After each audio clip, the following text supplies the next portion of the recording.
put technology to your human capital management solution.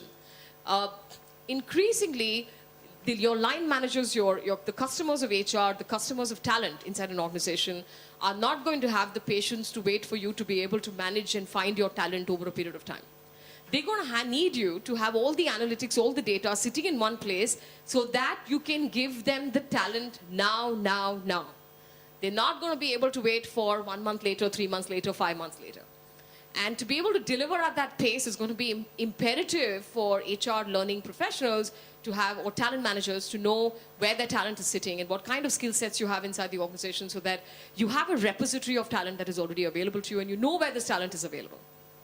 Increasingly, there is going to be huge pressure, particularly for organizations that are multi-location and are spread across geographies, to be able to provide employees the same experience, the same employer experience.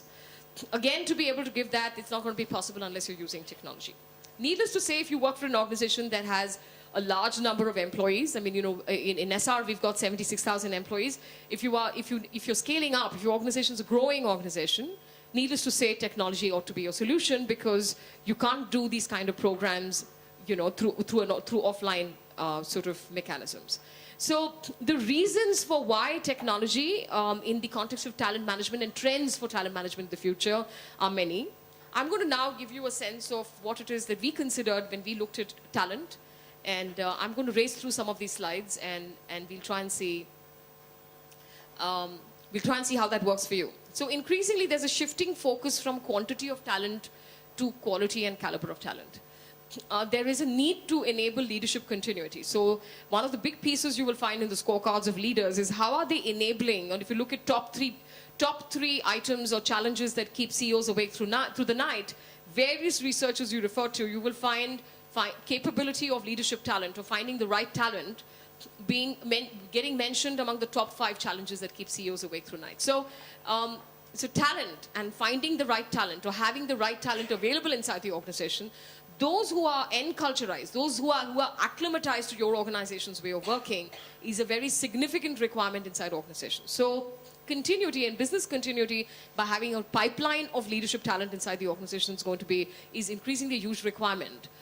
Strategic manpower planning and creating of bench strength against key talent. So when we say key critical positions, there's a need for organizations to identify which positions are important, and do we have a pipeline of people in terms of succession available to take on these positions, so that no matter, and especially in the high opportunities market, in the war for talent, where there are more positions, more opportunities available than trained talent, increasingly organizations need to have a solution inside on how are they going to continue delivering on their business agenda, irrespective of who stays and who goes. So do they have ready available talent to take over right away? Developing and grooming young talent is a significant part. Key talent management programs, which is, do people who are key know that they're important in the organization? Those who are high potential know that they are important in the organization? And does the organization have a program to be able to manage their development? And last but not the least is to enhance the employer value proposition by actually delivering on career management programs. So this is going to be essentially the important reason. The total rewards model, which is organizations increasingly need to move away from only monetary rewards and create other kind of relational and development rewards inside organizations that will keep people engaged. And if you have a very progressive platform for compensation management, you can actually ensure that for every employee, you're able to look at how total rewards actually applies to every employee, because otherwise we're just paying lip service to it and you have no mechanism or program or process to take care of it.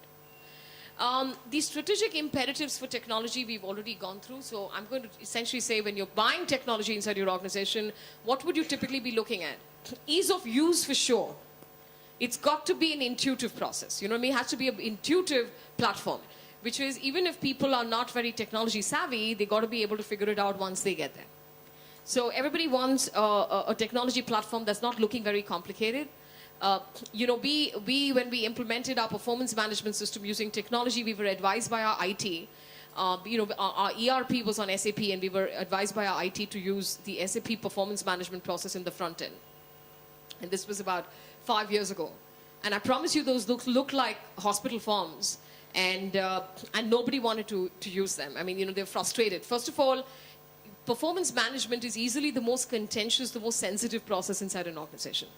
It's a grief-generating machinery. That's what I like to call it. It's an unnecessary grief-generating machinery inside an organization. Very, very badly impacts engagement if it's not managed properly and it's not managed in a sensitive manner. So you don't want, to top everything else, put technology or use a technology product that further aggravates that pain. And therefore, we ended up doing that 5 years ago, and I must say that that was essentially significant experience we had. People would lose their data, especially, you see, technology will follow your own organization structure. So if you don't have your organization structure cleaned up, for example, if your span of controls are very large, that finally at a reviewer stage, people are reviewers for 200 people or people are reviewers for 150 people, which is very common in manufacturing, by the way. If they have 200 forms to look at and they all look like hospital forms, I mean, it is a recipe for disaster. I mean, nobody wants to do this. And so we'd have a lot of angry customers. A lot of people would be very upset with us. And sometimes I feel on hindsight, we needed to go through that failure story to be able to then come back with a bang and use very sophisticated world-class technology to be able to fix that once and for all. It's important for organizations to know their people. And this is especially for HR, to know its people. And when I say that, talent ought to be on a tap, and that's where it's going, whereas you need to go know where skills are residing inside your organization, who can take on which job, where is it that who can move, and so on. You need to have a repository of skills inside your organization. You need to know who knows what, so that you're able to move people around.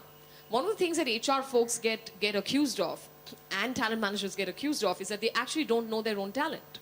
They don't know who's actually inside the organizations. We know people by designations, and the entire world of recruitment has gotten reduced to what works for the goose will work for the gander. So if you were called assistant manager of finance somewhere, then we have an assistant manager of finance position, hey, please come here and join here, with not a lot of attention being paid to what it really means to do both jobs. So knowing your people inside your organization, do you have do you have a grip over what kind of skill sets, what kind of quality of people do you have inside your organization? Best practices, a technology platform should take your existing processes to the next level. So if they're not improving your processes inside your organization, then you probably don't have the right technology platform. So normally, a good technology platform should allow you to be able to, in a phase-wise manner, take your existing process, and allow you to be able to address your existing policies in a significant manner so that you are able to create a best practice, next practice, or come as close to what the world-class practice might really be. So best practice-based solution is very important. Career development, the tool must allow for employees to get developed and for employees to know what opportunities are there to be able to get developed, because when you're scaling up, one of the first things that takes a beating is you're not able to look after everyone's development inside the organization. And then we start saying, oh, we have a philosophy, we only invest in a few. So we don't develop the others. And then we are crying about attrition, about why the others are leaving the organization. If you look at any of the engagement studies across the world, career is the largest, is the top most wanted driver for employee engagement. So if you don't have mechanisms to deliver on this, we really shouldn't be surprised if you're losing talent. Market positioning should be another thing you should look at, which is where is that product really placed? Also, where you want to take your process. For us, the first thing that we actually enabled or we got technology for was performance management. So it was important to be able to look at where did we want to, in a phase-wise manner, take our process itself. So a good taking stock of your as-is process and your go-to process, and identifying the interim stages to your go-to process is a very significant part of the work you ought to be doing. We have our internal tool looks at a couple of things which allow us to be able to, look at technology in a very meaningful manner. One is that suddenly when we implemented technology, everyone had a face within the organization. Because most of the integrated HCM platforms allow you to be able to look at your talent profile. So like a Facebook page, everybody inside the organization gets a page. And suddenly, even if the organization is very large, everyone knows what people look like, And because there will be functionalities where you can know where what the team structure looks like, you can actually figure who reports to whom and what the structure looks like and the rest of that. So for us as an organization, when we implemented an HCM platform, this was the first big aha moment for everyone, that suddenly everyone had a face inside the organization. And we had an access to being able to know about anybody's educational background, experience, what have you. Confidential data does not feature in talent profile, but enough for you to know who this person might be and where do they sit in the structure of the organization. Goal management is a very integral part that we found the tool to be very useful for, because oftentimes one of the reasons why, I don't know whether you all know about the failure rate on strategies. Yeah, anybody here in the audience? Do you know what is the strike rate, or rather success rate on strategies getting implemented?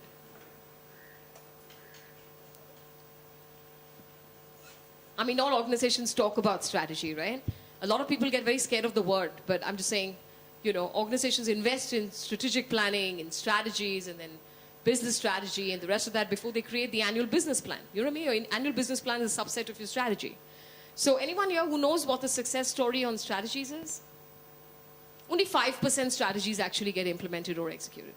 And large part of the reason is because they don't actually get shared. And most people are not aligned to what the strategy might really be. So eventually what they're really doing every day as part of performance management, or what we do a song and dance around, which is because we want those ratings to convert into, you know, rewards or whatever that obsession is, there is little or no linkage to what the strategy might really be, because very, very few people in an organization actually know what the strategy is. Whereas it's so illogical, because if everyone needs to participate in implementing the strategy, how can the strategy be a secret document?